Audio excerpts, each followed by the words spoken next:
Good morning, student. The next topic is radius of gyration.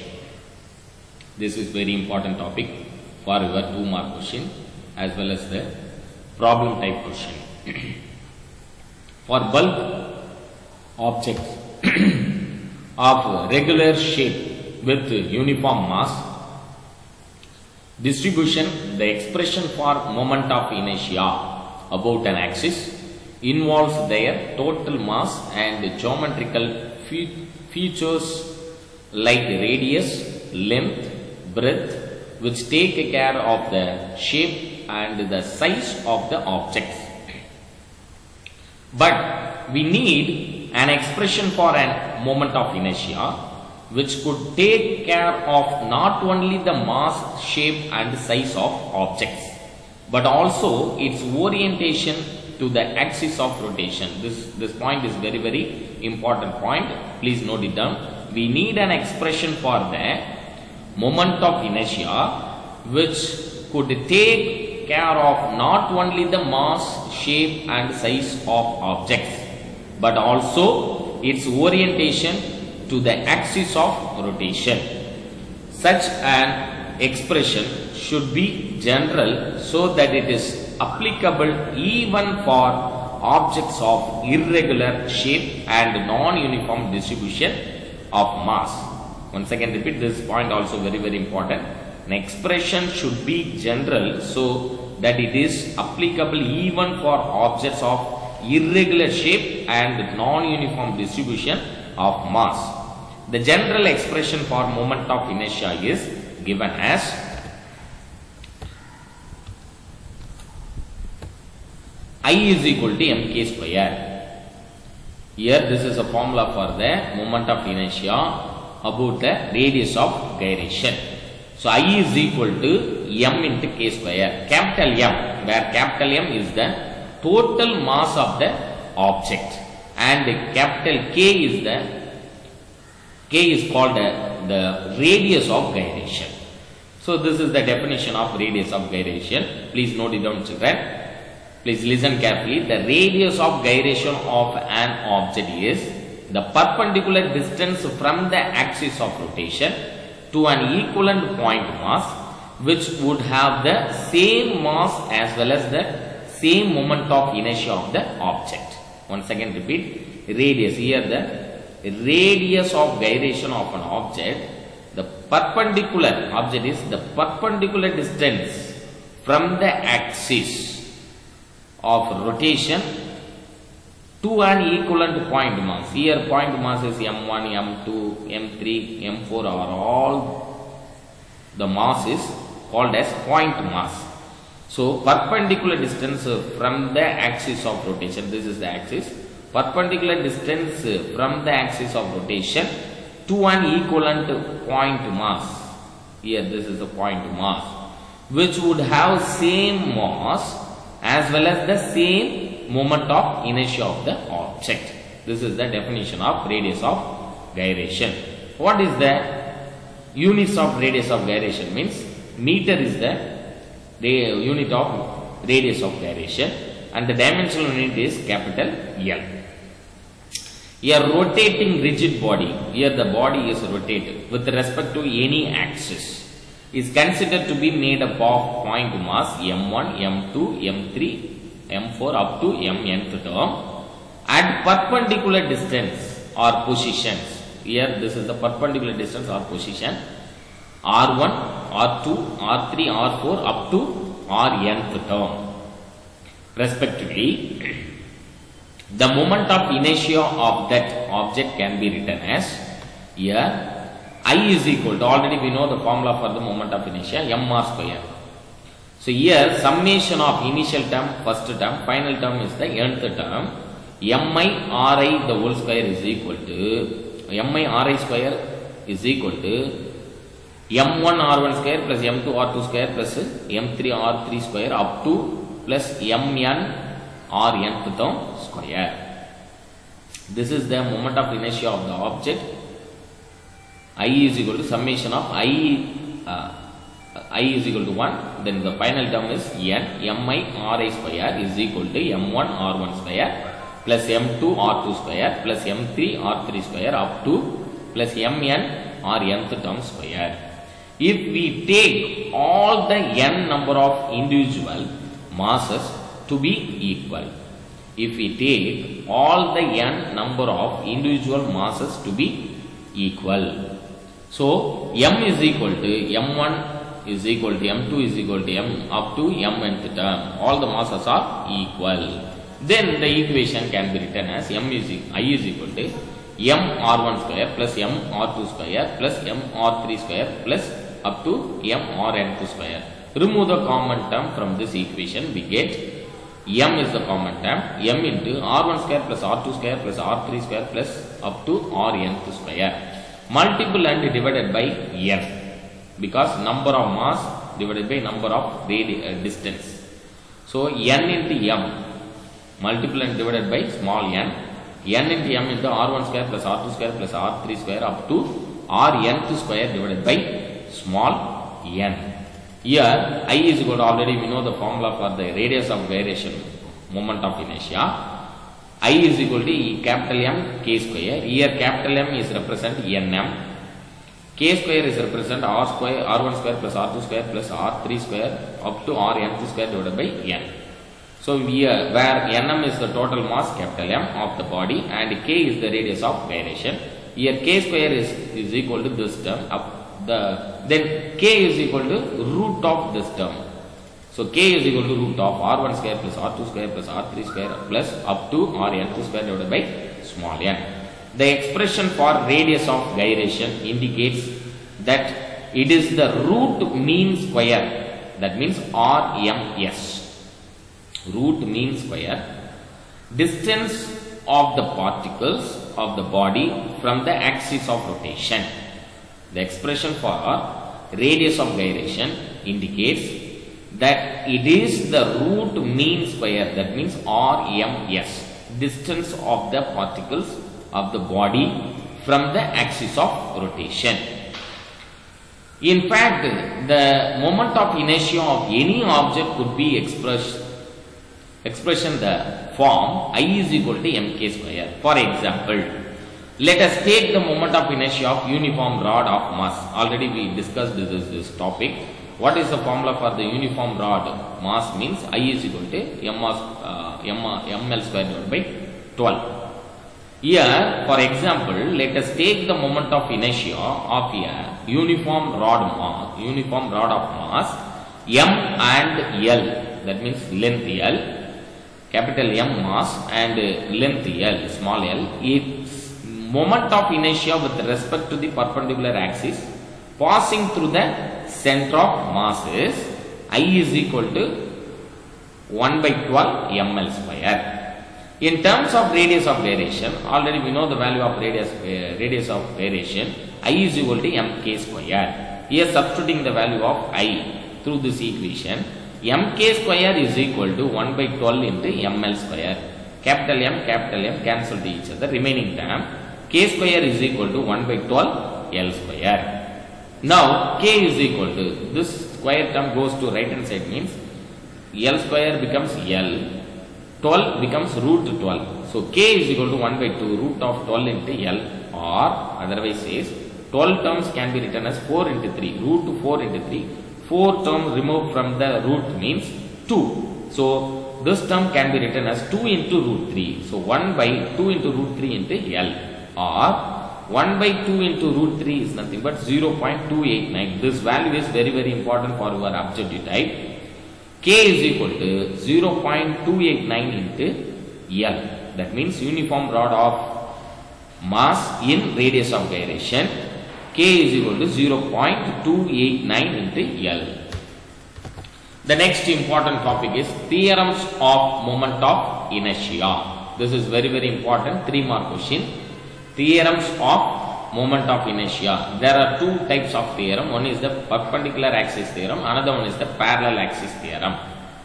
As the moment of inertia depends on the axis of rotation and also the orientation of the body about that axis. It is different for the same body with different axis of rotation. We have two important theorems to handle the case of shifting the axis of rotation. First theorem is parallel axis theorem. Second theorem is perpendicular axis theorem. First, we should discuss about the parallel axis theorem. Parallel axis theorem states that the moment of inertia of the body about any axis. This is important. Two more questions. What is meant by parallel axis theorem? Parallel axis theorem. Parallel axis theorem states that the moment of inertia of your body about any axis is equal to the sum of its moment of inertia about a parallel axis through its center of mass and the product of the mass of the body and the square of the perpendicular distance between the two axes. Once again repeat. Parallel axis theorem states that the moment of inertia of the body about any axis, here moment of inertia of the body about any axis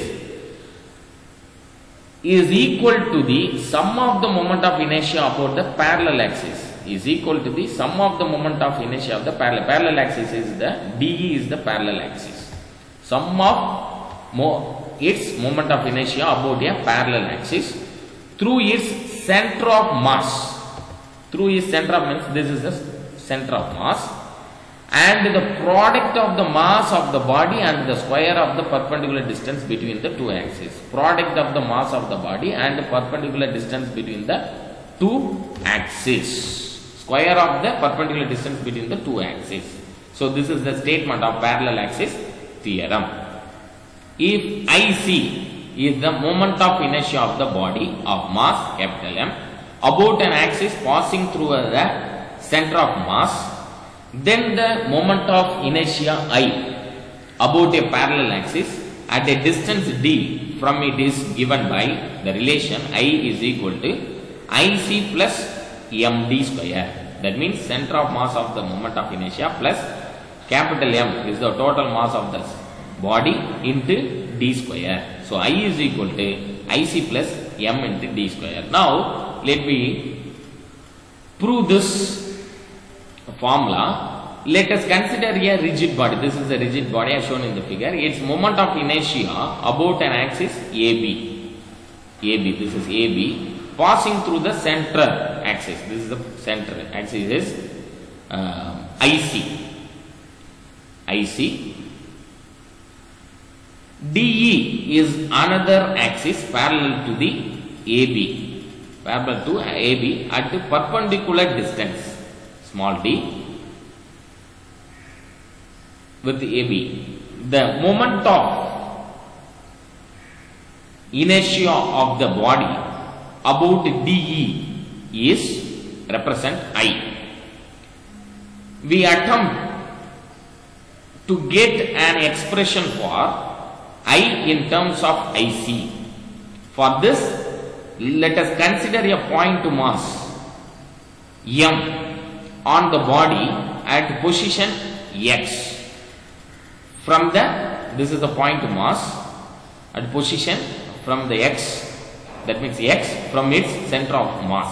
Let us consider a point mass. This is point mass P on the body at position X from its center of mass. This is center of mass.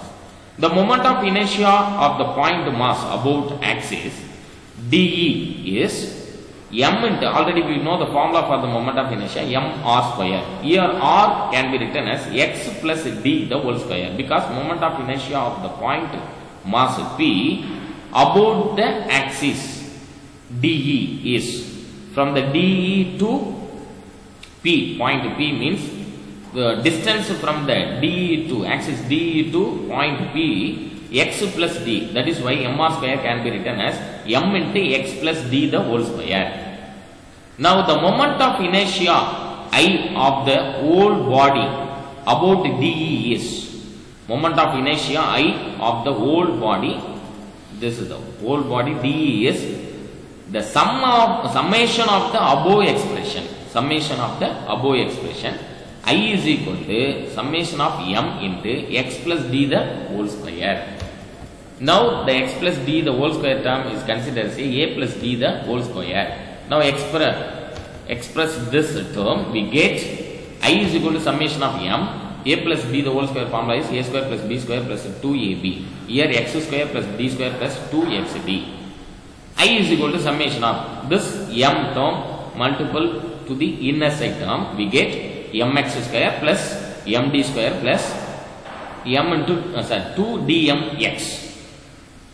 Now segregate the summation value through this equation. We get I is equal to summation of mx square plus summation of md square plus 2d into summation of mx. Now here the summation of mx square is the moment of inertia of the body about the center of mass. Summation of mx square is nothing but moment of inertia of the body about the center of mass, here about the center of mass. Hence IC is equal to, that means moment of inertia in the center of mass IC is equal to summation of mx square. Then the term summation of mx here, this summation of mx is equal to 0, because the term summation of mx is nothing but towards the left hand side as well as the sum of the value towards the left hand side as well as the right hand side. That means right hand side is taken as a positive, left hand side is taken as a negative.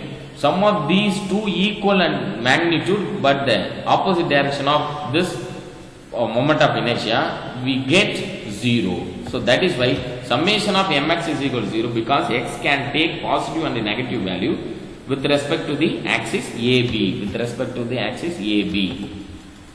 Then summation of mx will be 0. Thus I is equal to IC plus summation of md square.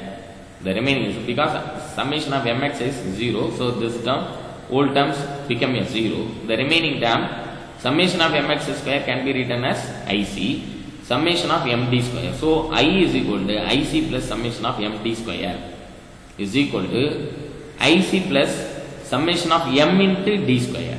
Here summation of m is the entire mass, capital M of the object. So that is why summation of m can be written as capital M.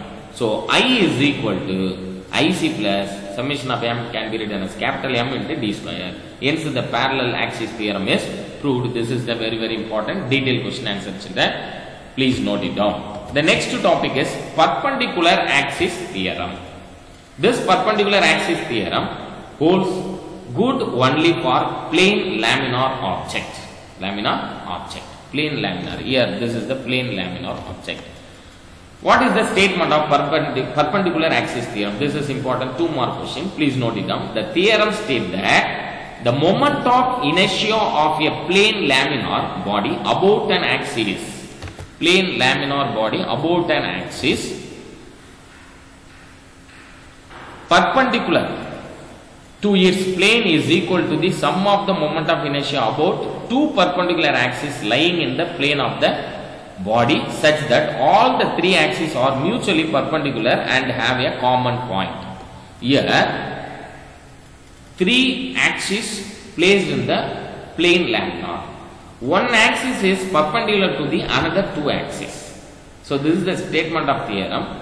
The perpendicular axis, sum of the another 2 axes, sum of the another 2 axes, moment of inertia of the another 2 axes is equal to the perpendicular axis. So 3 axes are perpendicular to each other in the plane laminar. So here the theorem states that moment of inertia of plane laminar body about the axis of perpendicular to its plane is equal to the sum of the moment of inertia about the 2 axes lying in the plane of the body, such that all the 3 axes are mutually perpendicular and have a common point. Let the x and y axis lie in the plane and z axis perpendicular to the plane of the axis. Here x and y axis lying in the plane and the z is the perpendicular to the x and y axis. Z axis perpendicular to the plane of the laminar object. If the moments of inertia of the body about an axis are Ix and Iy respectively, is the moment of inertia about z axis, then the perpendicular axis theorem could be expressed Iz is equal to Ix plus Iy. Iz is equal to Ix plus Iy. This prove this theorem. Let us consider a plain laminar object of negligible thickness on which lies the origin O. The x and y axis lie on the plane and z axis is perpendicular to it as shown in the figure. This figure. The lamina is considered to be made up of a large number of a particle of mass m. Let us choose one such particle at a point P which has coordinates x, y at a distance r from O. The moment of inertia of the particle about z axis is mr square. About z axis mr square. Summation of the above expression gives the moment of inertia of the entire lamina about z axis is Iz is equal to summation of m r square. Here the term r square from the Pythagoras principle, r square is equal to, here from this diagram, r square is equal to x square plus y square. Now substituting the value of r square through this equation, we get Iz is equal to summation of m into x square plus y square, because r square becomes x square plus y square. Now multiply these two terms, summation of m into x square plus summation of m into y square. Iz is equal to. In the above expression, the term summation of mx square is that moment of inertia of the body about the y axis, and similarly the term summation of my square is the moment of inertia about x axis. Thus Ix is equal to summation of my square and Iy is equal to summation of mx square, because moment of inertia of the object along the x-axis fully controlled by the axis of y. Then similarly, moment of inertia of all the object along the y-axis controlled by the x-axis. Here x and y-axis, moment of inertia of the x and y-axis, both the terms of moment of inertia, summation of the moment of inertia acting along the x-axis as well as the y-axis, based on the z-axis, moment of inertia of the z-axis. So that is why Iz is equal to Ix plus Iy. So the term summation of my square means the moment of inertia acting along the y-axis fully controlled by summation of the moment of inertia of the x-axis. That is why Ix is equal to summation of my square. Similarly, Iy is equal to summation of mx square. Substituting in this equation for Iz gives Iz is equal to Ix plus Iy. That means Iz is equal to summation of mx square plus summation of my square can be written as Ix plus Iy. So Iz is equal to Ix plus Iy. Thus the perpendicular axis theorem is proved.